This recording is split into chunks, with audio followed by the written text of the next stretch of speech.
오늘 설교 제목이 노래라는 제목인데 3절부터 11절까지가 무슨 노래인지 여러분 생각하면서 한번 읽어봅시다. 3절부터 11절까지인데 한 절씩 교독하겠습니다.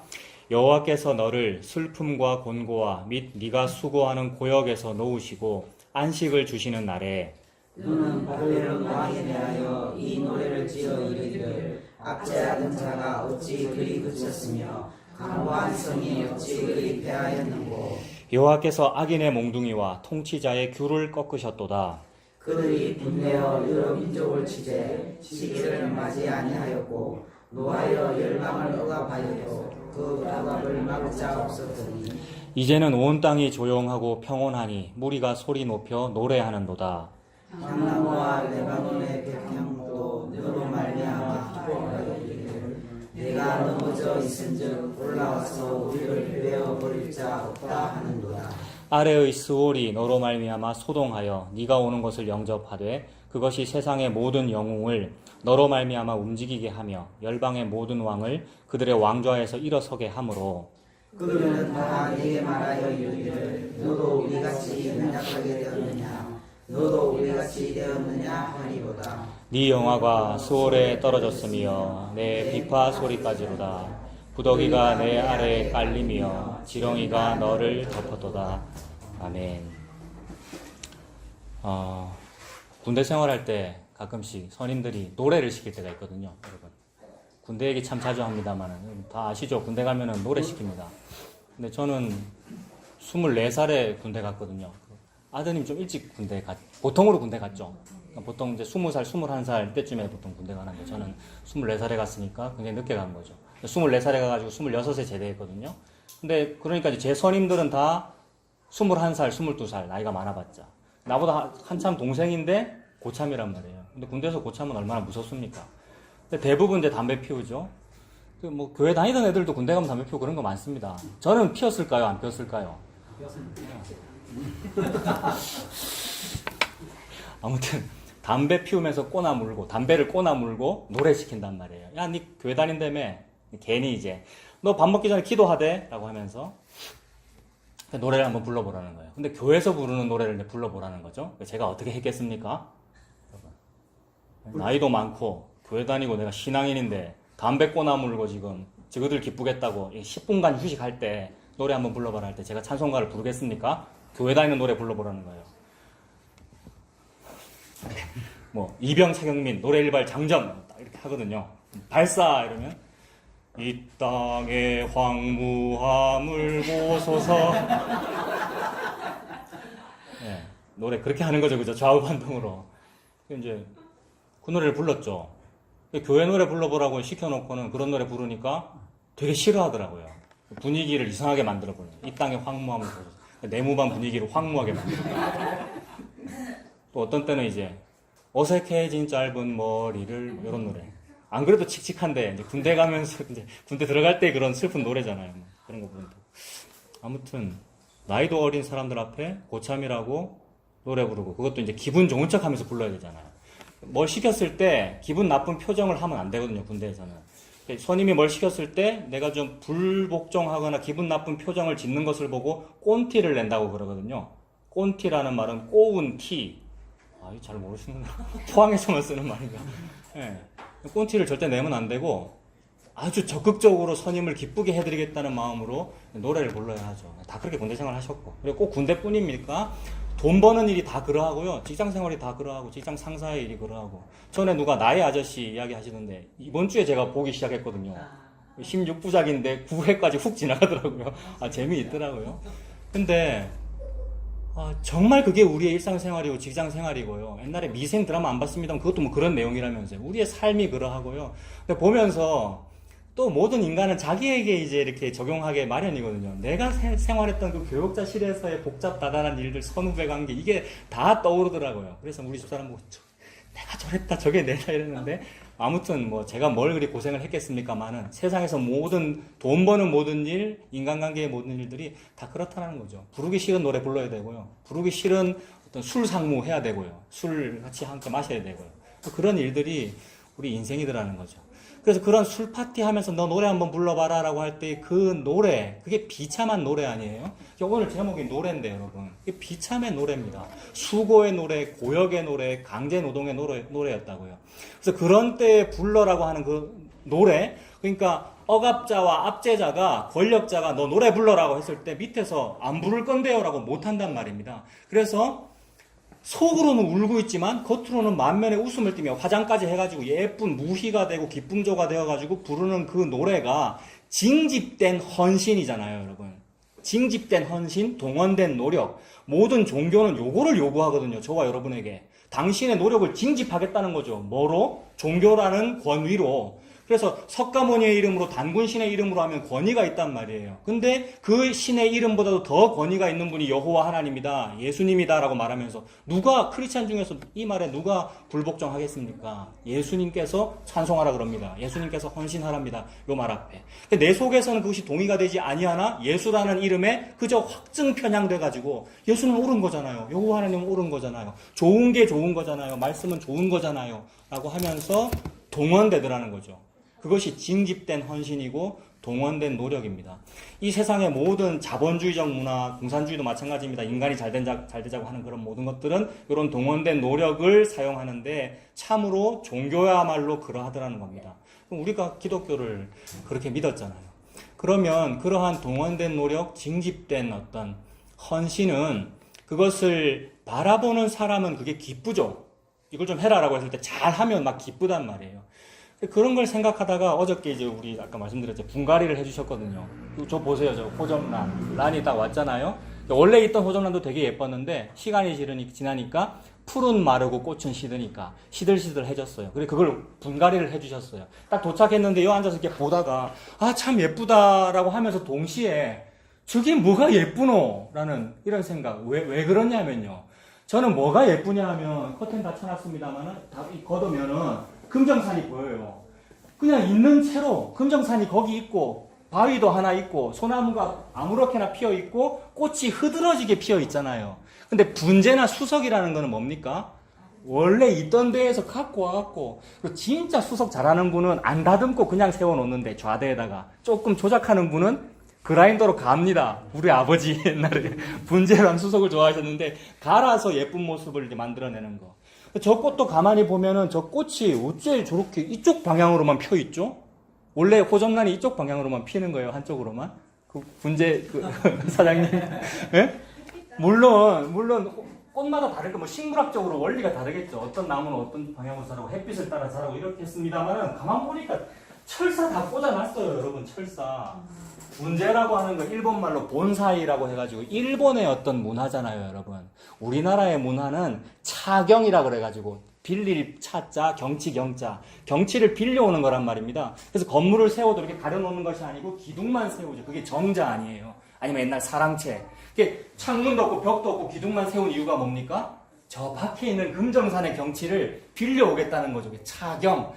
금정산은 거기 두고, 즉 난초는 거기 두고 이 안에 갖다 놓지 아니하고, 갖다 놨다고 제가 뭐라 하는 거 아닙니다. 예쁘네요, 갖다 놓으니까. 밖에 있는 채로 벽으로 안으로 이렇게 들어오는 그 경치를 착용하겠다는 이런 또 우리나라 전통에 좋은 것이 있는데 일본은 그게 아니라 확 뽑아오는 거죠. 수석을 확 뽑아오고 분재를 확 뽑아오되 뽑아서 그냥 심어놓으면 볼품이 없으니까 예쁘게 하기 위해서 소나무도 여러분 소나무 분재 같은 거 보면 철사로 어릴 때 막 꼬아가지고 주인이 원하는 모습을 만들어내는 거잖아요. 그 나무는 기쁘지 않아요. 감정이 있다면. 쟤네들 기쁠까요? 쟤네들 지금 기부싸고 있는데 철사로. 그래서 주인이 원하는 방향으로 꽃이 향하고 여러분 나무들이 그렇다라는 거죠. 야, 이게 참 인간의 모습이다 싶어요, 여러분. 우리가 내가 내 주인 된 그 탐심이 원하는 모습으로 하고 있고요. 그 사람이 사람일 때도 있고 시스템일 때도 있고 기업일 때도 있고 종교일 때도 있고요. 근데 결국 그 내 위에 있는 그 압제자라는 것이 결국 나더라고요. 내가 만들어낸 그것이, 즉 나라고 하는 자아가 나를 억눌러서 내 욕심대로 내가 이렇게 만들고 있고요. 그래요. 철사로. 그래서 그것이 잘 되면 기쁘다 그러고요. 하나도 기쁜 게 아닌데 몸이 지금 굳어있는 상태인데 그것이 결국 내 탐심을 이루는 것이니 그것이 우상숭배다. 모든 사람이 탐심을 가지고 있고 그 우상 숭배를 이루기 위하여 그거를 꿈이라 그러고 비전이라 그래가면서 말씀을 동원하더라는 거죠. 그래서 꿈쟁이 요새, 비전의 사람 요새 국무총리가 되었다, 꿈을 꾸었다라는 것을 가지고 내 꿈을 이루려고 철사를 이렇게 꼬아서 분재하고 있는 요 상황을 보고 비전의 사람이다, 꿈의 사람이다. 그리고 그걸 잘 되면 노래를 부른다. 그리고 그걸 노래 부르라고 하더라. 누가? 바벨론이, 압제자가, 내 자아인 탐심이 그러다라는 거죠. 그 너네 성가대 출신이라며, 너 교회 다닌다며 노래 한번 불러봐라라고 할 때에 속으로는 울고 있으나 겉으로는 노래를 불러야 하는 그 상황이 우리의 인생이더라는 거죠. 이것이 지금 14장 3절에 있는 슬픔과 곤고와 수고와 고역이죠. 이 모든 게 전부 강제노동이잖아요, 여러분. 근데 이런 강제노동을 하고 있으면서도 강제노동인지 몰랐어요. 수많은 크리스찬들이 여러분. 강제로 헌금을 하고 있고, 물론 강제로 헌금한 거 아니죠. 자기가 자원해서 했다고 하나 그렇게 하면 복을 받는다는 말 때문에 이 생각도 못 해보고 이렇게 하면 복을 받는데 라는 것 때문에 하게 되더라는 거죠. 이게 전부 슬픔과 권고와 징집된 노력, 헌신 그런 거였습니다. 그래서 성경은 그런 것들을 말씀하잖아요. 그것이 마치 사냥꾼의 올무에 새같이 갇혀있는 모습이다. 올무에 갇혀있는 모습이다. 네가 네 욕심에 네 죄 아래에 죄의 종로로 타고 있어서 혹시 이것을 벗어나면 내가 어찌 될까 싶어가지고 죽기를 두려워하여 일평생 죄에게 순종하면서 죄에게 복종하면서 노예로 살더라. 그 말씀을 하는 거죠. 그래서 그런 생활을 실제로 보여주잖아요. 애굽에서 입애굽해가지고 430여 년간 종살이 했던 일이 그런 일들이고, 바벨론 해가지고 바벨론 들어가서 70년간 종살이 했던 일들이 그런 것들이었죠. 그래서 하나님께서 여러 말씀으로 그 이야기를 하시는데, 지금 이사야에서 앞으로 좀 넘기면 시편이 있죠, 여러분. 시편 137편 한번 보겠습니다. 시편 137편. 이게 유명한 노래이죠. 오늘은 주제가 노래입니다. 노래에 대해서 좀 살펴보는 겁니다. 시편 137편 자주 말씀드렸는데 이거 팝송에 있죠, 여러분. 우리가 바벨론 여러 강변 거기에 앉아서, 이거 KJV 버전으로 By the rivers of Babylon, By the rivers of Babylon, Where we sat down. 예? 여러분 아시죠? 예. 예. When we remember Zion. 이 팝송이 있다고. 이거 옛날에 70년대인가 팝송. 저 태어나기도 전에. 굉장히 유명한 노래 아닙니까? 근데 그게 이제 보니엠이라는 흑인 그룹인데, 그 흑인 그룹이 시편 137편하고 시편 19편을 KJV 버전으로, 영어 버전으로 가사 사용한 거란 말이에요. 시편 두 개예요, 그러니까. 137편은 바벨론 강가에서 요 얘기고, 시편 19편은 나의 입술의 모든 말과 나의 마음의 묵상이 주께 연락기를 원하네. 요거를 137편은 보니엠 그 노래의 주 가사고 19편은 후렴구로 넣은 거예요, 여러분. 팝송이 그겁니다.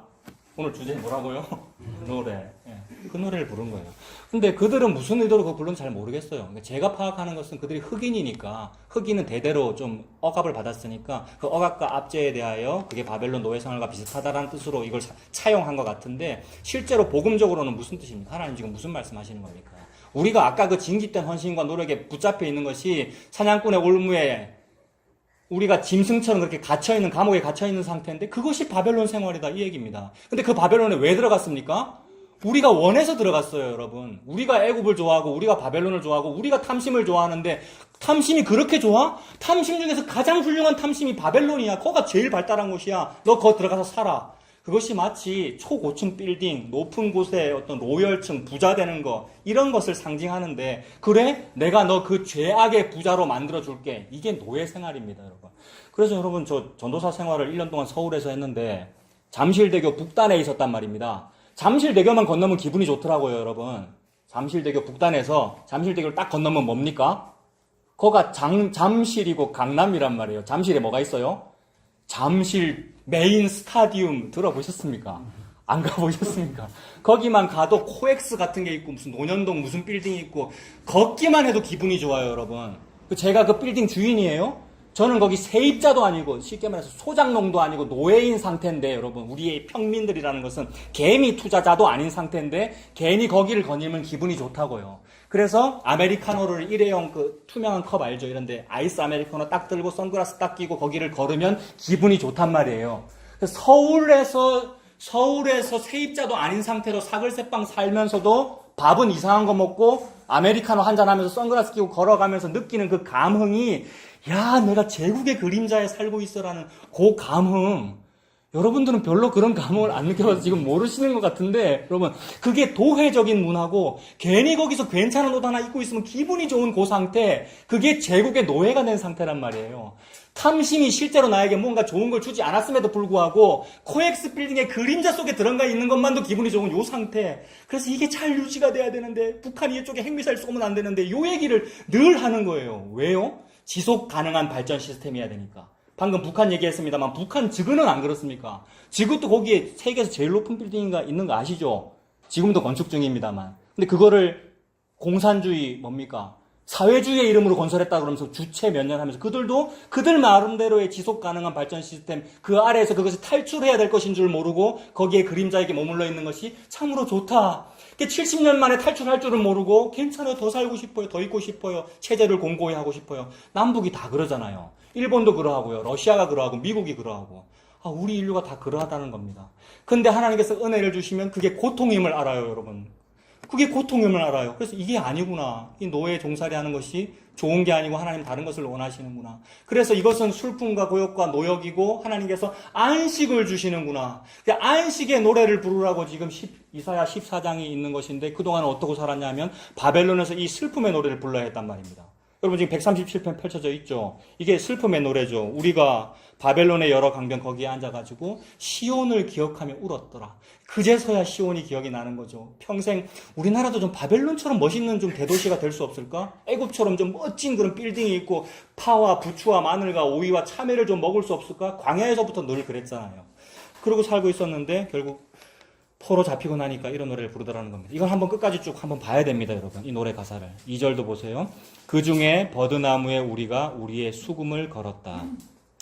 1절에는 강변이라 그랬고 2절에는 버드나무라 그랬으니까 전부 강가의 이미지이죠. 수양 버드나무 너무 아름다운 나무잖아요. 강변에 딱 펼쳐져 있는 풍경을 생각해 보세요. 얼마나 아름다워요. 그 아름다운 풍경 인위적으로 조경했습니다. 누가요?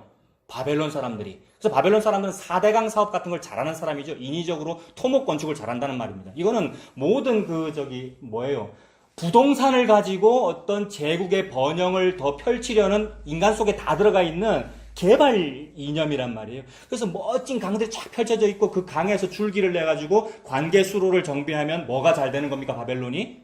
관계수로가 정비가 잘 되어 있으면 농사가 잘 되고 그렇기 때문에 고대로부터 항상 문명이라는 것은 강 주변에 발달하는 거죠. 나일강, 인더스강, 황하강 그리고 여기는요.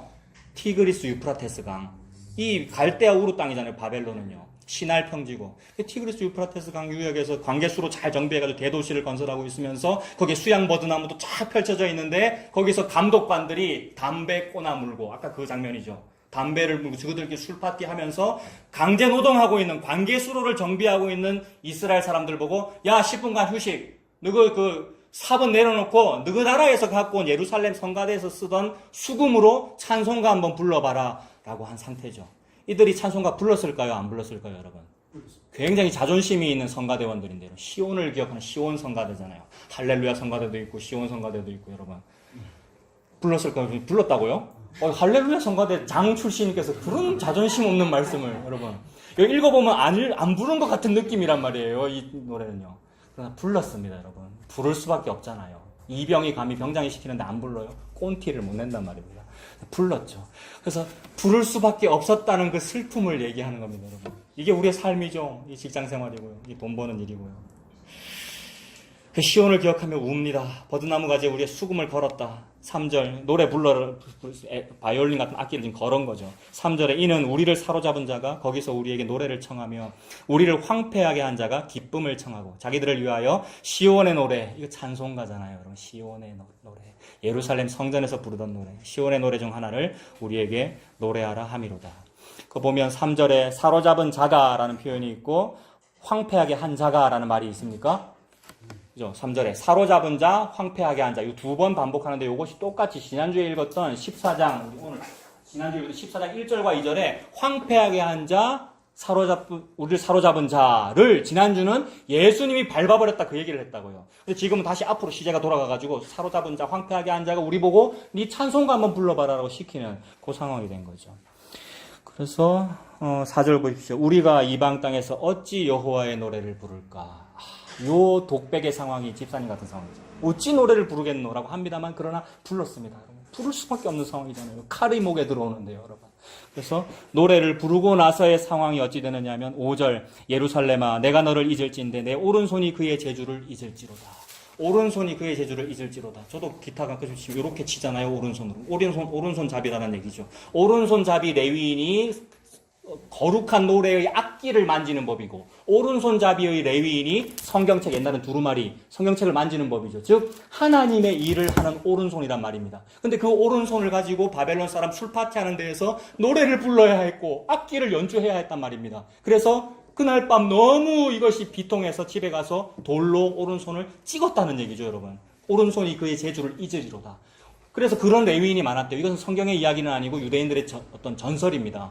바벨론 포로 생활이나 아수르 포로와 잡혀간 어떤 성직자들이 있을 거 아니에요. 그래서 그들은 그래도 신앙 또는 어떤 자존심 때문에 내가 이 손을 가지고 너그 좋은 말씀 한번 읽어봐라라는 것 때문에 말씀을 펴가지고 여러분의 시작은 미약하시겠지만 나중은 심히 창대할 거야로 인용해가면서 바벨론 사람들한테 잘 되실 거야라고 얘기를 할 수밖에 없었다는 말입니다. 그래서 자원하여 그런 설교를 하는 인간도 있지만 여러분, 그러나 그런 인간이나 이런 인간이나 다 우리가 같은 거예요, 여러분. 우리가 그런 어떤 잘못된 설교를 하는 목사님들 많이 나도 미워했습니다만 그것이 참으로 수고와 고역에 잡혀있는 당신과 나의 상황이군요. 그래서 그걸 조금 깨닫게 되면 그 입을 지져버리고 싶어요. 창대하리라는 그 말을 했던 그 입. 그 악기를 연주했던 그 손을 없애버리고 싶어요의 상황이 되더라. 이게 전설에 남아있어요. 그래서 레위인들이 자기의 엄지손가락을 돌로 찍었대요. 그러면 손가락이 없으면 뭐가 됩니까? 장애인이 되니까 율법에 의하면 장애인은 성직자가 될 수 없으니까 차라리 이렇게 해서라도 내가 더 이상 저들 앞에 성직자로는 안 불려갔으면 좋겠다. 이런 상황 여러분. 이런 상황 안 겪어보셨습니까? 교회를 다니다가 그런 일들이 많이 있더라고요. 내가 지금 회사에서 우리 발령을 부산으로 내줘가지고 이 지역에서 계속 직장생활을 하고 그러니까 내가 이 교회를 다니게 됐는데 아무리 생각해도 여기는 너무 이상하고 너무나 율법주의고 너무나 나에게 억압된 헌신을 요구하는데 아니라고 말은 못하겠고 그래서 내가 목사님 이제 다른 교회 가고 싶어요. 말은 못하겠고 제발 그러면은 좀 회사가 내 발령을 좀 강원도로 내줬으면 좋겠다 여러분. 이런 소원을 말하는 사람들이 실제로 있더라고요.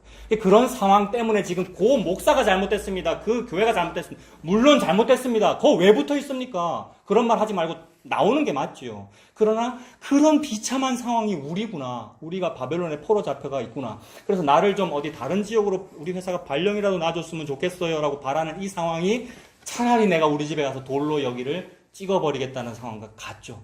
이것이 시편 147편에 보니 엠이 웃어가면서 여러분 팝송으로 이상한 짓 하면서 부르는 그 상황이 아니고 너무나 비참한 상황인 거죠. 그래서 내가 어찌 노래를 부를까? 오른손이 차라리 재주를 잃었으면 좋겠다. 즉 장애인이 되었으면 좋겠다. 6절에 내가 예루살렘을 기억하지 아니하거나 내가 가장 즐거워하는 것보다 더 즐거워하지 아니할진대 내 혀가 내 입천장에 붙을지로다. 계속 그런 노래를 불러야 되는 상황이면 차라리 혀가 여러분 입천장에 붙어서 말을 못하면 노래라도 못 부를 거 아닙니까? 그랬으면 좋겠다. 7절에 여호와여 예루살렘이 멸망하던 날을 기억하시고 에돔 자손을 치소서. 예루살렘 성전이 멸망당할 때에 에돔 자손이라는 것은 친척이죠. 형제 나라 아닙니까? 야곱의 형님이 에서니까. 근데 그 이웃에 있던 사람들이 야 잘됐다 예루살렘 망한다 성전 망한다 막 이렇게 노래를 불렀단 말입니다. 그들이 뭐라 그랬어요? 에돔 자손을 치소서. 그들의 말이 헐어버려라 그 기초까지 헐어버려라 라고 얘기했어요. 예루살렘 성전이 무너질 때 무너져라 애비 무너져라 라고 했단 말이에요. 근데 이것은 놀라운 복선이 깔려있죠. 매우 비참한 노래입니다만은 그런데 하나님은 무슨 일을 하시냐 하면 하나님께서 이 참된 성전 즉 예수 그리스도의 그 진리를 말하는 거잖아요. 그것을 적 그리스도 또 불신자 불순종하는 자들이 그것을 막 미워하면서 무너져라라고 하는 그것을 하나님은 역전시키더라는 거죠. 그래서 오늘 주제가 뭐냐 하면 세상은 나에게 이런 비참의 노래를 요구하고 있는데 하나님은 진짜 노래를 부르게 하시더라는 겁니다. 지금 결론으로 가고 있는 거예요. 하나님은 진짜 노래가 뭐냐 하면 세상은 하나님을 보고 무너져라 그랬는데 하나님은 바로 그 바벨론을 보고 무너졌도다 큰 성 바벨론이요. 이게 여러분 결국 요한계시록에 가서 펼쳐지는 일이고 지금 중간에 입 바벨론과 출 바벨론을 통해 하나님께서 보여주시는 일이잖아요. 그게 바벨론의 마지막 왕 벨사살이 술파티 해가면서 뭐 했겠습니까? 술파티 해가면서 성가대 노래 불러봐라라고 하는 그 장면이잖아요. 그때 메네메네 데겔 우바르신 해서 바벨론을 무너뜨려 버리는 그렇게 될 거야. 그러면 여러분들이요 무슨 노래를 부를 겁니까? 억압된 헌신의 그 노래를 부를 겁니까? 아니면 무너져라 무너져라 무너져라 역전시켜버린 이 노래를 부를 겁니까? 라는 것을 하나님이 촉구하는 거죠. 그러니 뭐가 노래입니까? 앞에 것이 노래입니까? 뒤에 것이 노래입니까? 아, 예수 그리스도의 십자가 다 이루심으로 바벨론을 밟아 이기신 뱀의 후손의 머리를 밟아 이기신 그것을 노래 부르라는 얘기군요. 이것이 탈출이고 이것이 구원이고 이것이 성가되고 찬송이고 그것이 노래입니다. 그래서 하나님은 결론으로 가면 다 그 말씀을 하셔요.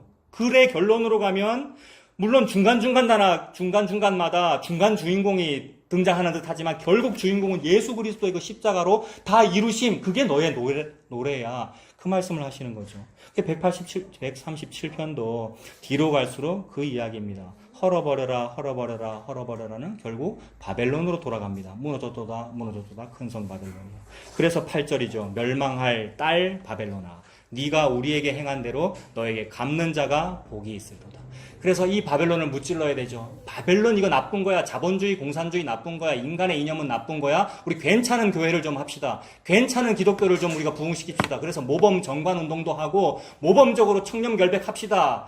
라고 했으나 그걸로 너희들이 지금 이 일을 하는 것이 아니고 바벨론을 무너뜨리는 자는 복이 있다라고 했는데 그런 모든 인간의 운동이 바벨론을 못 무너뜨리더라는 거예요. 인간의 그런 모든 운동과 이념과 무슨 이즘이라고 하는 것은 오히려 바벨론을 도와줬으면 도와줬지 바벨론과 더불어 싸우는 것 같기는 한데 여러분. 근데 오히려 세상의 문화와 종교를 공고히 하더라는 겁니다. 그래서 예를 들어 내가 모범 정관 운동을 해가지고 정말 청렴결백하고 괜찮은 화목교회를 만들었다고 보겠습니다. 그러면 그것은 바벨론을 무너뜨린 것인가? 그게 아니라 나의 모범 정관 운동과 인간 참혹사의 이념으로 세워진 놀라운 바벨탑을 또 세운 것이 되더라는 겁니다, 여러분. 그건 복이 아니잖아요. 바벨론을 무너뜨린 사람은 복이 있으리라라고 했는데 나는 못 무너뜨리고 오히려 새로운 땔감이 되는 화목교회를 또 세운 게 되어버리잖아요. 여러분 이거 어떻게 하죠, 여러분? 저는 좀 괜찮은 땔감 교회를 만들려고 이름도 땔감이라 지었고 바벨탑 안 하려고 이거를 했는데 나에게서는 또다시 바벨탑이 나오더라는 거죠. 화목교회라는 바벨탑. 처음에 한두 명 모였는데 지금 이렇게 많잖아요, 세상에. 보이시죠? 셀 수 없는 인파가 지금, 여러분. 이게 바벨탑이란 말입니다. 인생을 의지하지 말아라. 그들의 호흡은 코에 있나니 수에 칠 가치가 어디 있느냐 그러는데 이게 보인다는 것은 이게 네 바벨탑이구나. 하나님은 다 아시죠, 여러분. 그러므로 나는 여기에 나오는 저와 여러분은 여기에 나오는 복받은 그 사람이 아닙니다. 우리는 바벨론을 무너뜨리지 못하죠. 우리는 그저 바벨론의 포로로 잡혀가 있는 시체일 뿐이잖아요.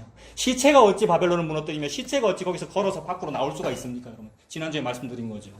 그러므로 그 바벨론을 무너뜨리는 분은 예수님입니다. 그러므로 복 있는 자는 예수님입니다. 예수님이 복이 될지라. 이거 아브라함한테 하신 말씀이거든요.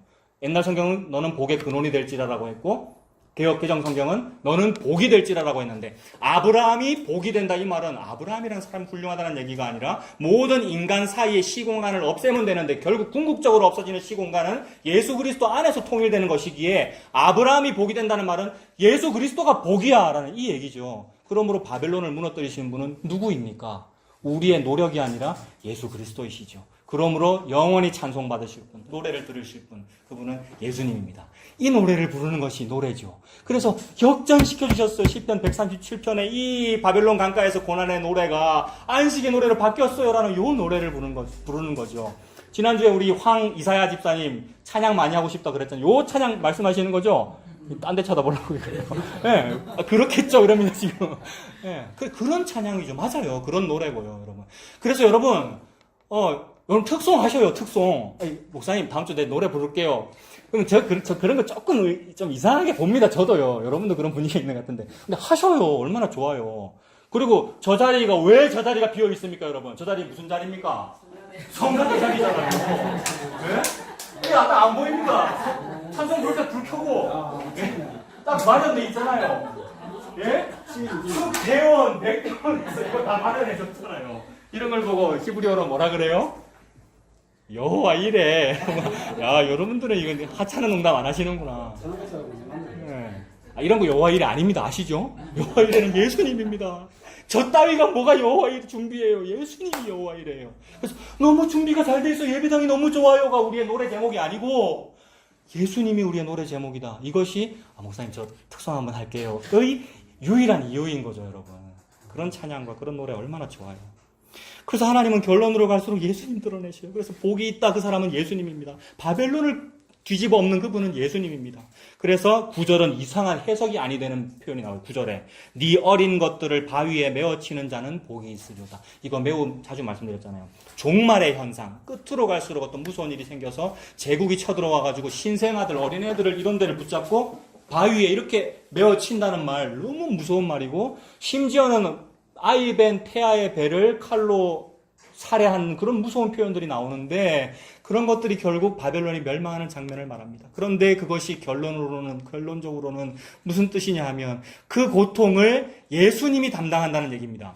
바벨론이 멸망한다는 얘기인데 누가 바벨론을 멸망시킬 수 있습니까? 가장 강한 그 핵무기가 전 세계에서 제일 많은데 여러분, 이산화탄소 배출도 제일 많이 하고 핵무기도 제일 많고, 이러면 또 이거 실제로 눈에 보이는 미국을 얘기하는 여러분 아셔요? 이산화탄소 배출 그만이야.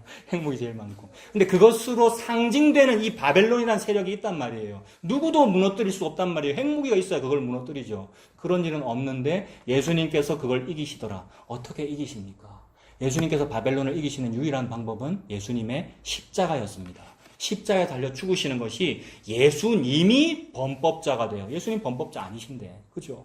예수님은 범법자가 아니신데, 즉 예수님은 바벨론이 아니다 이 말이죠. 근데 예수님이 마치 바벨론이 되어 바벨론에게 무슨 말을 듣냐면 니도 내랑 똑같네? 라는 말을 듣고 죽어요, 여러분. 예수님이 십자가에서 누구한테 그런 말을 들었죠? 니나 내나 똑같네? 이 말을 누구한테 들었죠? 옆에 있는 강도에게 들었고, 땅에 흩어져 있는 구경꾼들에게 들었습니다. 네가 뭐 메시아나 니나 내나 똑같네? 네가 메시아면 한번 내려와 봐라. 내하고 똑같네, 힘 없네 라는 요 얘기. 즉 사람들과 동류가 되었고 죄와 동류가 되어 죄가 십자가에서 죽어버리신 거죠. 그래서 그걸 보여주려고 놋뱀이 달리는 거 아니에요. 놋뱀이 어찌 예수님입니까, 여러분? 뱀이 어찌 예수님입니까? 뱀은 사탄이고 예수님은 하나님의 아들인데. 근데 마치 예수님이 뱀인 양 보여지는 거잖아요, 이미지로. 그 장대 위에 뱀이 달렸다라는 말은 십자가 위에 예수님이 달렸다. 세상에. 이거를 누가 알았겠습니까? 우리가 전한 것을 누가 믿었느냐? 우리가 노래 부르도록 만들기 위한 이 유일한 방법은 예수님의 십자가인데 그걸로 할 줄을 누가 알았느냐? 그래서 널 설교하기는 하는데 못 알아듣게 말하라. 이사야 6장이죠. 왜 그러냐 하면 십자가로 할 거니까. 그래서 십자가로 얘기해서 알아듣는 사람은 하나님께서 알아서 정하시는 거야 라는 그 은혜를 부어주기 위하여 자기 백성만 구원하시려고 예수님의 십자가를 이렇게 펼치시는 거죠. 그래서 바벨론이 무너지는 일이 곧 예수님이 무너져 죽으시는 일이고요. 십자가에서 죽으시는 것. 어린 아이를 메어친다라는 유아학살이라는 놀라운 일들이 막 벌어지잖아요. 여러분 모세가 태어날 때에 그러했고 예수님이 태어날 때에 그러했고 똑같은 장면을 보여줍니다. 예수님은 안 죽었잖아요. 다른 애들이 죽었잖아요. 같은 이미지를 말하는 거잖아요. 예수님이 죽을 고생을 당하고 입 애굽해야 했잖아요. 유아학살 때문에. 헤롯의 유아학살 때문에 그 입 애굽하고 출 애굽하는 고생을 당했고 예수님이 살해의 위협을 당하는 거 아닙니까? 그러니 예수님이라고 하는 어린 양, 어린 아이가 메어 침을 당했단 말입니다. 바위에. 그래서 십자가에 달려 죽으신 그 일이 예수님이 죽으신 거죠. 그렇게 예수님께서 어린아이가 되어 메어 침을 당하여 죽는 그 일을 겪은 그것이 바벨론을 죽인 거야. 그리고 예수께서 부활하셨어. 이것이 유일한 노래의 제목이고요. 하나님께서 악을 무찌르시는 일을 그렇게 하셨구나. 그래서 내가 사냥꾼의 올무에 감옥에 갇혀있는 나를 그렇게 해방시키시는 거군요. 저는 나의 맹세와 소원과 내 노력으로는 여기서 탈출이 아니 되는군요. 근데 어린 양의 유월절 피 때문에 제가 밖으로 나오게 되었군요. 라는 것이 이것이 나의 간증이요. 이것이 나의 찬송이. 우리 조금 전에 노래 불렀잖아요. 그 노래입니다. 그래서 시편 137편은 굉장히 슬픈 눈물의 노래를 시작해서 나중에는 막 나 복수할 거야. 어린애들을 메어 치는 자가 복이 있는 거야. 라고 했는데 그 일을 자기 몸에 자기 자신에게 이루신 그분이 예수님입니다. 그러니 뒤로 갈수록 어떤 매우 저주스러운 가사들이나 뒤로 갈수록 예수님을 높이고 있는 노래죠. 예수님께서 이 일을 다 하셨군요. 라는 것이 됩니다. 다시 이사야서로 넘어가 보겠습니다. 그래서 그렇게 바벨론에서는 슬픔의 노래를 불러라 라고 했는데 하나님이 결국 그 바벨론을 무찌르실 거군요. 그래서 시공간 속에서는 역사 속에서는 들어간 지 이 바벨론 한 지 70년 만에 돌아오는 날이 이런 날이겠죠. 70년 만에 바벨론에서 해방되는 날이 이 3절 같은 거잖아요. 슬픔과 권고와 및 네가 수고하는 고역에서 놓으시고 안식을 주시는 날에인데, 그 안식이 결국 어떻게 이루어지느냐 하면 예수 그리스도의 베들레헴 탄생과 예수님의 예루살렘 입성과 예수님의 십자가에 달리심과 부활하심과 오순절 성령 강림으로 다 이루어지는 거죠. 요 모든 것이 예수님이잖아요. 그래서 예수님이 곧 우리를 바벨론에서 해방시키신 것이고 우리에게 안식을 주신 것이 됩니다. 그래서 그 안식을 주시는 날에 너는 노래를 불러라. 4절입니다. 너는 바벨론 왕에 대하여 이 노래를 지어 이르기를 압제하던 자가 어찌 그리 그쳤으며 강포한 성이 어찌 그리 패하였는고. 여러분 요 표현 기억나십니까? 방금 시편 137편에서 사로잡던 자, 압제하던 자 두 번 반복했는데 거기에 4절에 있는 압제하던 자, 강포한 성. 이거 또 지난주도 나왔다 그랬어요. 조금만 위로 올라가면 어디 있어요? 14장 2절 끝에 자기를 사로잡던 자, 압제하던 자. 그죠? 근데 14장 2절에 우리 그 결론을 다 봤잖아요. 자기를 사로잡던 자들, 압제하던 자들을 뭐 하리라? 보세요. 14장 2절 여러분. 주관하리라. 그 주관 누가 했습니까? 인간 목사가 하지 않았고 여러분이 하지 않았죠. 우리는 인간 목사가 좀 해주길 바랬는데, 그죠? 좀 괜찮은 사람이 개혁을 이루어주고 이러면 좋잖아요. 이상한 목사가 여러분 이런 얘기는 좀 해야 돼요. 그 전모 목사 청교도 영성연구원인가 뭐 그런 데에서 이름을 얘기할까 그냥 전광훈 목사 뭐 이런 분들이 뭐 문재인 정권 퇴진이 이런 거는 그냥 언급할 필요도 없어요. 그럴 수 있죠. 뭐 정치적으로 누구 퇴진해라 말아라 할 수 있는데 원래부터 이상한 발언을 하는 사람들이란 말입니다. 그런 사람들이 여러분 하고 있는데 그거 얼마나 지저분해요, 여러분. 그런 사람들이 무슨 개혁을 이루고 우리나라 한기 총인이 우리나라의 어떤 기독교 문화를 창달하겠다, 기독교를 부흥시키겠다라고 하고 있는데 그들은 하지 못합니다. 오히려 사탄의 편이 되어 있잖아요, 여러분. 오히려 사탄의 편이 되어 있고 오히려 바벨론의 압제자가 되어가지고 총회 어떤 장이 돼가지고 그런 발언을 서슴지 않고 하고 있는 거란 말입니다. 정치적인 발언을. 그들이 기독교를 부흥시키거나 개혁하거나 하는 것이 아니라 예수님께서 하는 거죠. 그래서 압제하던 자, 사로잡던 자 두 번을 반복하면서 그들을 무찌른 자는 예수님이다. 요 노래를 좀 불러라. 이게 너의 간증이고 이게 너의 찬송이다. 라고 지금 예수님께서 말씀하시는 거죠. 그래서 이 14장 3절부터 나오는 너 안식을 얻는 날에 노래를 불러라 라는 말은 그 예수님을 노래 부르라는 말입니다. 근데 놀랍게도 그 노래 속에 역설적인 것 들어있는데 노래는 기쁨인데 그 기쁨은 곧 생명이고 부활인데 그 속에 죽음이 들어있다라는 이 얘기입니다, 여러분. 그러니 이거 사탄이 눈치를 못 챈 거예요. 기쁨은 기쁨이고 좋음은 좋은 거다라고 돼 있으면 우리도 다 좋고 사탄도 뭐 맞아요, 뭐 좋은 거라고 뭐 그렇게 할 텐데 그래서 하나님께서 그 사탄을 대적자로 보고 사탄 그 죄를 죽이시기 위하여 모략을 쓰신 거죠. 모르게. 그래서 생명과 기쁨이다. 노래라는 그 이미지 안에 죽음도 들어있는 거죠. 그러므로 이 바벨론을 우리가 이긴다는 그 말 안에 예수님이 죽는다는 말이 들어있어요. 그것이 우리의 노래다. 이게 얼마나 역설이면서 얼마나 가슴 벅찬 일입니까? 기뻐서 노래를 부르는데 그 노래는 예수님이 죽으신 일이군요가 되니까 어찌 이것이 저와 여러분에게 은혜가 아니겠습니까? 그래서 14장 4절에 압제하던 자 강포한 성이 어찌 그리 패하였는고 이들이 지금 아까 무너져라라고 하던 놈들인데 무너졌도다 큰 성 바벨론이여 이렇게 되었죠. 5절에 여호와께서 악인의 몽둥이와 통치자의 귤을 꺾으셨도다. 그들이 분내어 여러 민족을 치되 치기를 맞이 아니하였고 노하여 열방을 억압하여도 그 억압을 막을 자가 없었다. 막 권력자들이 되고 독재자가 돼가지고 다른 민족들 압제하고 식민지로 다스리고 이랬어요. 그래 바벨론이 그러했는데 그것은 결국 저와 여러분의 죄가 여러분을 그렇게 다스렸다는 말이죠. 죄가 여러분을 다스리는데도 우리가 가만히 있었습니다, 여러분.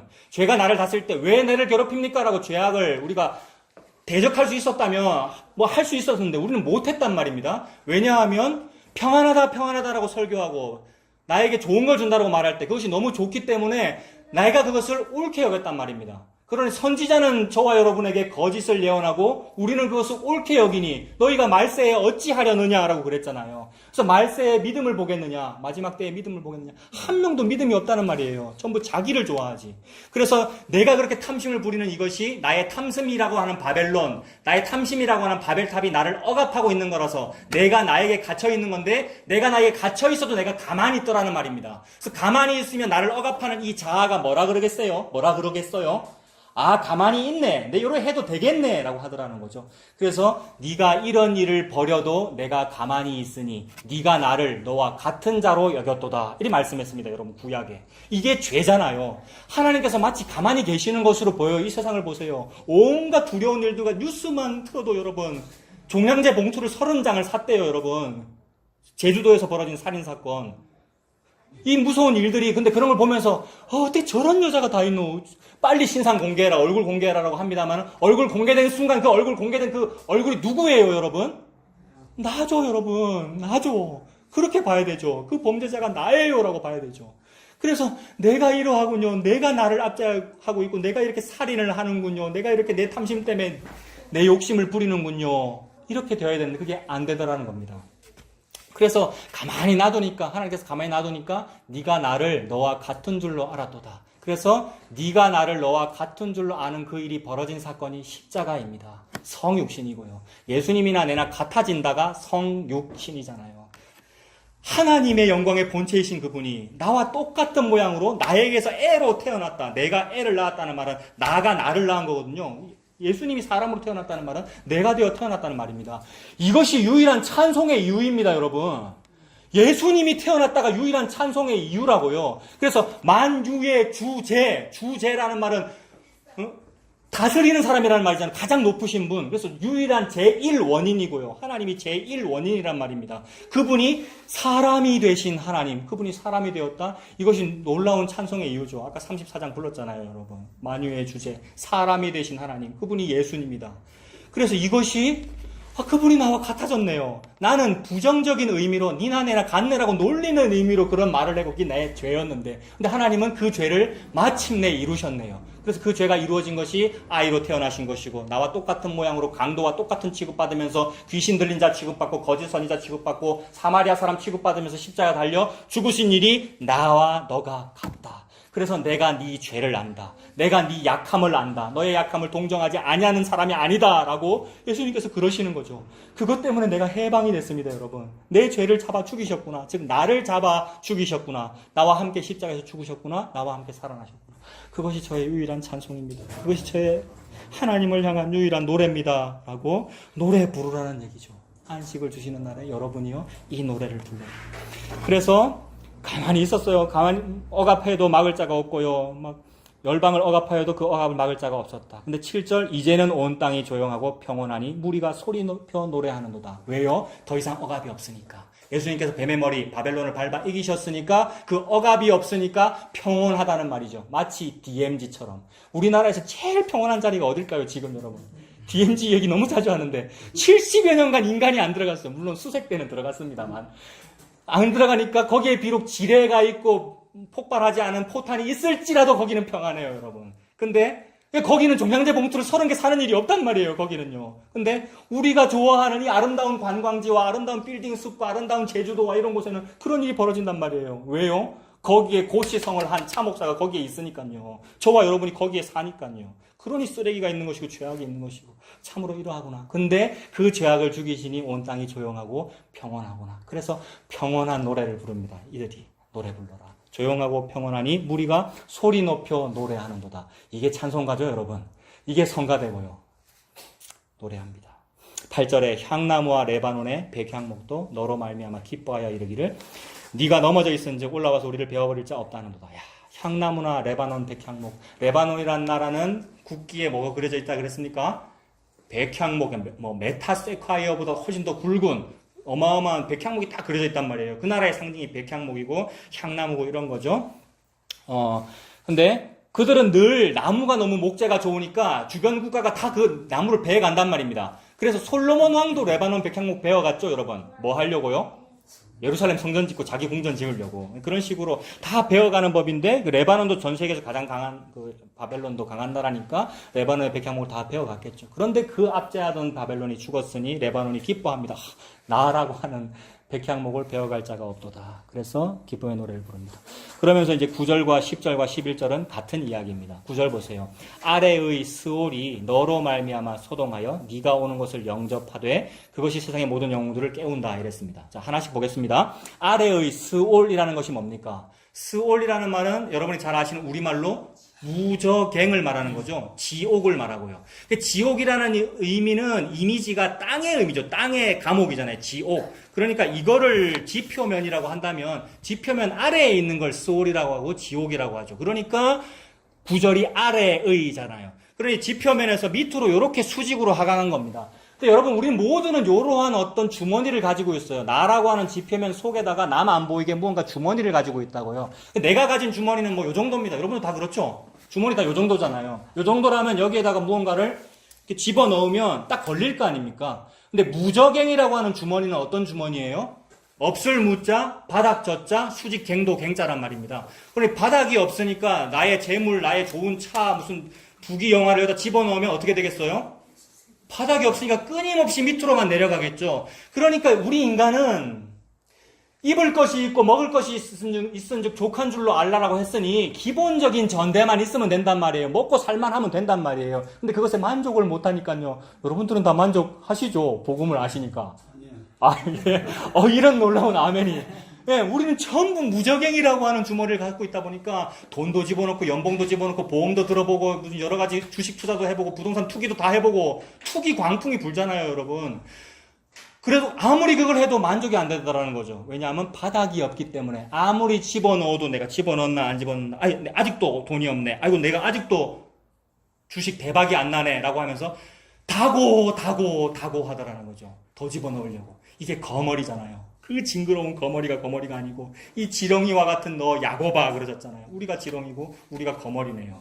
우리가 무저갱인 거예요. 그러니까 내가 아예 무저갱 속에 들어가 사는 거죠. 술 먹는 사람이 스스로 술독에 빠져 사는 것처럼 내가 무저갱이라고 하는 독에 내가 빠져 산단 말입니다. 그게 아래의 소울인데 그 아래의 소울을 저와 여러분에게 눈에 보이는 형태로 드러내시기 위하여 소울은 숨어 있거든요. 지표면 아래에 있으니까 눈에 보이는 형태로 드러내기 위하여 내 백성아 깨달아라라는 뜻으로 보여주신 것이 창세기 11장의 바벨탑 이죠. 무저갱과 바벨탑은 이렇게 상하대칭이란 말입니다. 무저갱은 지표면에서 밑으로, 그래서 아래의 수월이고 바벨탑은 위의 바벨탑이죠. 바벨탑이 저와 여러분의 인생이죠, 여러분. 가만 보십시오. 우리의 인생이 전부 다 바벨탑입니다. 계속해서 발달하고 있고요. 계속해서 위로 올라가고 있고, 그래서 그 위로 올라간다는 말은 그림자이며 본체가 따로 있는데 그 본체의 언어인 저 높은 곳을 향하여, 저 높은 곳을 향하여라는 말은 찬송가 가사이고 성경에서 따온 구절이므로 저 위의 단어인데 저 높은 곳을 향하여라는 표현마저도 종교적으로 사용해서 높은 곳으로 올라가는 거잖아요. 저 높은 곳을 향하여 가는 거잖아요. 어떻게 해야 우리가 더 전도가 잘 될 것이며 어떻게 해야 우리 기독교 문화가 창달될 것입니까? 아들, 딸을 서울대 입학을 시키십시오. 다니엘 학습법을 아시겠습니까? 지금 빨리 지금 다 컸는데. 예? 그래서 다니엘 학습법으로 놀랍게 서울대 수석 합격을 하면 위로 올라가서 거기서 KBS 인터뷰를 해가지고 제가 교회를 다녔더니 이렇게 복을 받았습니다. 라고 얘기를 하면 더 전도가 잘 될 거 아닙니까? 라는 얘기가 바벨탑의 위로 올라가자는 얘기잖아요. 근데 그렇게 말을 해도 전도는 안 될 뿐만 아니라 왜냐하면 전도는 그런 것으로 하는 것이 아니니까요. 예수 믿는 사람은 그런 것으로 기적으로 전도가 되는 것이 아니라 너희에게 모세와 선지자가 있으니 그들에게 들을지니라 그랬잖아요. 부자와 나사로 이야기에서. 나사로를 다시 살려주면 기적이 일어나면 전도가 잘 될 겁니다라는 얘기에서 아니잖아요. 그러니까 하나님께서는 그 바벨탑 아니라는 말씀을 하고 계십니다. 그래서 그 무저갱이 바로 너희들 눈에 보이는 형태의 바벨탑이야라는 이야기를 하고 있습니다. 하나님은 그 바벨탑을 무너뜨리십니다. 가만 놔둬도 무너질 수밖에 없는 그런 일입니다. 왜냐하면 뭐가 무너진 거냐 하면 바벨탑의 목표를 이루지 못한 그것이 무너지는 것입니다. 바벨탑의 목표는 뭐죠, 여러분? 창세기 11장에 보면 인류가 바벨탑을 세우는 목표가 뭐죠? 성과 대를 높이 쌓아 꼭대기를 하늘에 닿게 하고 거기에 우리 이름을 내고 흩어짐을 면하는 것이 그들의 목표인데 인간이 쌓는 탑은 아무리 높이 올라가도 하늘에 닿지 못합니다. 왜냐하면 내가 닿은 그 파란 하늘, 구름이 있는 그 하늘은 하늘이 아니니까. 거기는 땅이거든요. 하나님이 말씀하시는. 그러니까 이 피조물, 지구, 대기권, 성층권, 무슨 우주, 태양계 이거는 하늘이 아니고 땅이란 말이에요. 하나님의 피조물이란 말이에요. 그러니까 하나님이 하늘이시고 다 이 무에서 유를 창조한 이 모든 저 하늘들은 다 땅이란 말입니다. 근데 그 땅에 많이 올라가 놓고는 내가 높이 올라왔지, 내가 63빌딩 꼭대기에 살아, 내가 그 평양에 있는 대동강변에 있는 몇백 층짜리 거기에 내가 지었어 라는 이것이 높이 올라갔다고 하고 있는 그게 바로 무저갱에 많이 내려간 거다라는 말씀을 하는 거죠. 그러니 무저갱이나 바벨탑 꼭대기나 둘 다 지옥을 상징합니다. 참으로 우리가 땅에 살잖아요. 땅에 살면서 저 높은 층, 로열층, 돈 많은 거 그걸 가지고 내가 성공했지. 게다가 예수 믿고 내가 이 로열층에 살게 됐지. 예수님 믿고 사업했더니 사업이 잘 되고 내가 지금 외제차를 타지. 전에 어떤 분 오셔서 간증하신 분도 계시죠. 짧은 간증이었습니다만은 복 받았어요 라고 그러시잖아요. 너무 안타까운 거잖아요. 근데 그분을 욕하는 게 아니고 내가 그러잖아요. 우리가 은근히 속에 그거 있단 말이에요. 내가 예수님 앞에 복음 앞에 이걸 잘하면 이뻐하셔가지고 뭔가를 주시겠지라는 그 생각. 그게 하나님을 만홀히 여기는 거죠, 여러분. 그래서 그게 지옥이야. 그게 너희들이 안식이 없는 이유야. 그래서 그거를 열심히 하니라고 위로 올라가고 있는 누구의 이름으로? 크리스찬들은 누구로 이름 올라가죠? 예수의 이름으로 올라가고 있는 그것이 수고와 고역과 고생과 노동이란 말입니다. 14장 3절. 그런데 하나님께서는 그것을 역전시키십니다. 그래서 하나님께서 땅을 저주하심으로 땅을 저주하셨기 때문에 그런 일이 벌어져요. 우리가 선악과 먹었기 때문에 하나님께서 땅을 저주하심으로 수고롭게 일하는 그 고생하는 그 노역을 하나님께서 안식을 주시고 위로하신다는 뜻으로 노아를 태어나게 하시죠. 노아라는 사람의 이름은 수고롭게 일하는 우리들에 대한 하나님의 안식을 상징합니다. 그래서 지옥이라고 하는 물에서 구원받는 일을 말씀하시기 위하여 노아를 얘기하십니다. 그 노아의 홍수잖아요. 그래서 물에서 구원받는 그 일이 수고와 고생과 노역에서 네가 안식하는 일이야, 여러분. 지금 예를 너무 많이 들려고 지금 다른 얘기를 좀 했는데 이해되셔요, 여러분? 지금 창세기 11장 하다가 갑자기 6장으로 또 간 거예요. 노아 홍수할 때 노아가 태어났다는 그 말 할 때 딱 이 표현을 한단 말이에요. 수고와 곤고와 수고와 고역인데 그래서 얼굴에 땀이 흘러야 먹을 것을 먹는 거잖아요. 여러분, 그래서 얼굴에 땀이 흘러야 먹을 것을 먹는다라는 것을 일컬어 정직이라고 합니다. 믿으십니까? 우리 크리스찬만큼 요 정직이 없는 사람이 없는 것 같아요. 얼굴에 땀이 흘러야 먹을 것을 먹는 것이 예수 안 믿는 사람도 생각하는 이 세상의 원리인데 그거를 무시하고 땀은 조금 흘리고 기도를 많이 해가지고 복을 받겠다는 이게 하나님을 만홀히 여기는 거잖아요. 그래서 도둑놈 심보죠. 그 도둑놈 심보가 우리고요. 집사님 안 그러시나요? 예. 그게 하나님 만홀히 여기는 거죠. 그게 무적행이다, 스올이다. 그게 바벨탑이다. 그런데 그 아래의 스올이 지금 9절 하다가 말씀드렸어요. 14장 9절. 그 아래의 스올이 너로 말미암아 소동하여 네가 오는 것을 영접한대요. 바벨론, 바벨탑이라고 하는 존재는 바벨론 왕은 바벨탑 꼭대기에서 군림하는 존재인데 그는 이미 들어가 있죠. 그러니까 스올에. 바벨탑 꼭대기라는 말은 수월의 밑바닥에 들어간 거잖아요. 근데 그것이 표면적으로 드러난 거예요. 진짜로 지옥에 들어갔다고. 죽임 당했다고. 바벨론이 망했다고.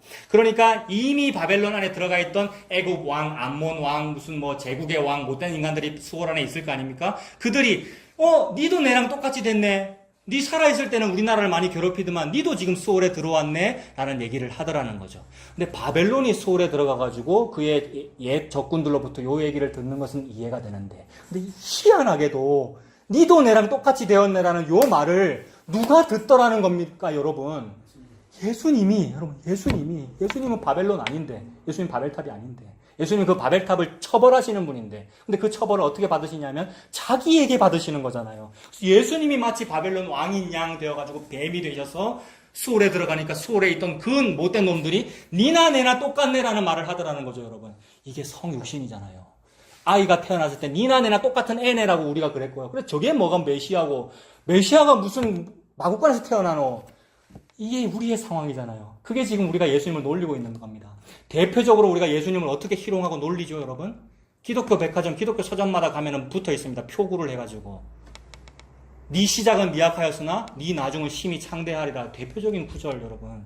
이게 왜 예수님을 놀리는 거죠?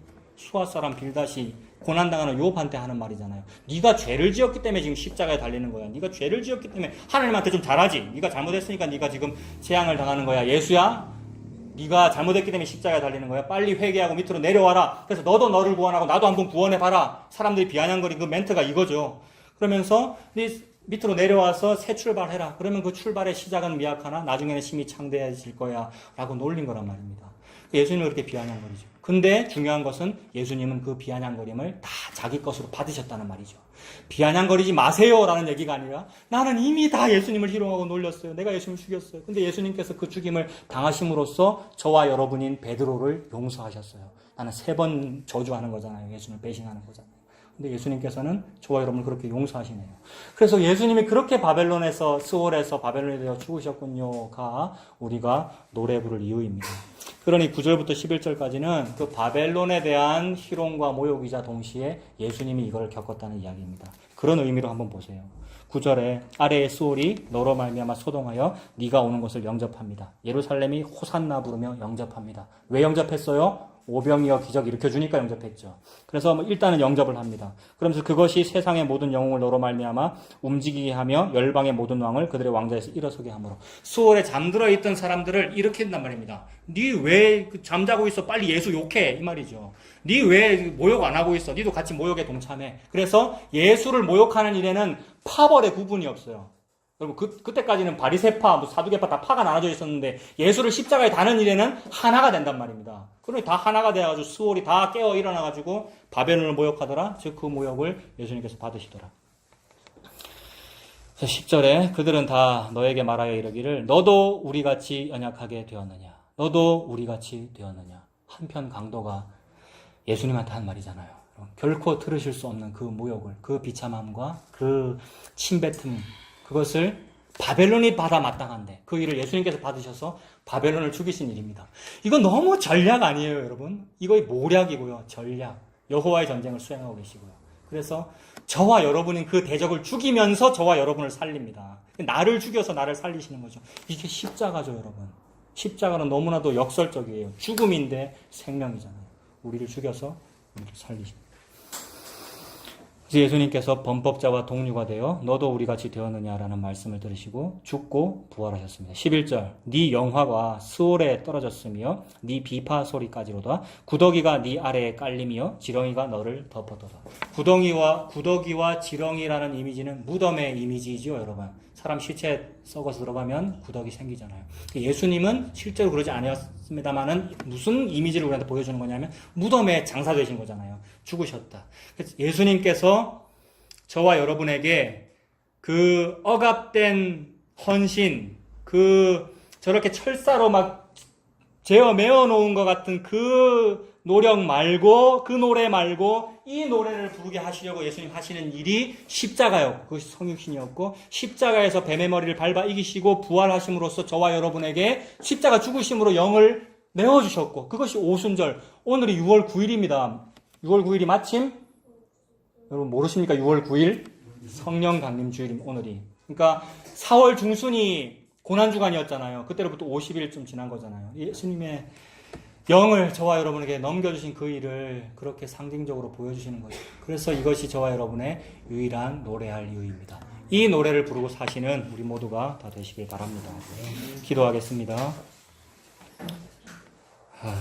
살아계신 하나님 아버지, 하나님을 만홀히 여기지 마라 말씀하셨는데 우리는 이미 하나님을 만홀히 여기며 사는 그런 사람들이었습니다. 그것을 안 하는 사람이 한 명도 없다는 것을 보았습니다. 그래서 나는 내가 나를 개혁할 수 없고 내가 나를 구원받을 수 있도록 노력할 수가 없는데 오직 예수님께서 스스로 홀로 십자가에서 이 일을 다 이루시고 그 영을 우리에게 성령님으로 넘겨주셔서 감사합니다. 이것이 나의 유일한 간증이 되게 해주시고 이것이 우리의 유일한 노래가 되게 해주시옵소서. 예수님의 이름으로 기도합니다. 아멘. 찬송하겠습니다. 410장 내 맘에 한 노래 있어. 410장입니다.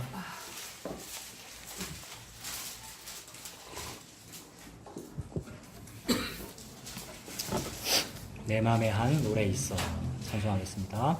내 맘에 한 노래 있어. 나 즐겁게 늘 부르네. 이 노래를 부를 때에 큰 평화 임하도다. 평화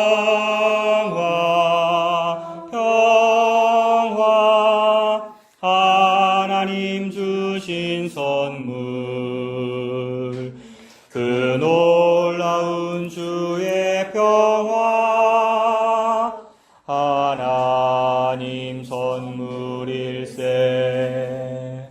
주 십자가 지심으로 날 구원해 주셨으며 주 예수님 고난받아 나 평화 누리도다. 평화 평화 하나님 주신 선물 그 놀라운 주의 평화 하나님 선물일세. 나 주님께 영광 돌려 참 평화가 넘치도다. 주 하나님 은혜로서 이 평화 누리도다. 평화 평화 하나님 주신 선물 그 놀라운 주의 평화 하나님 선물일세. 이 평화를 얻으려고 주 앞으로 나아갈 때 주 예수님 우리에게 이 평화 주시도다. 평화 평화 하나님 주신 선물 그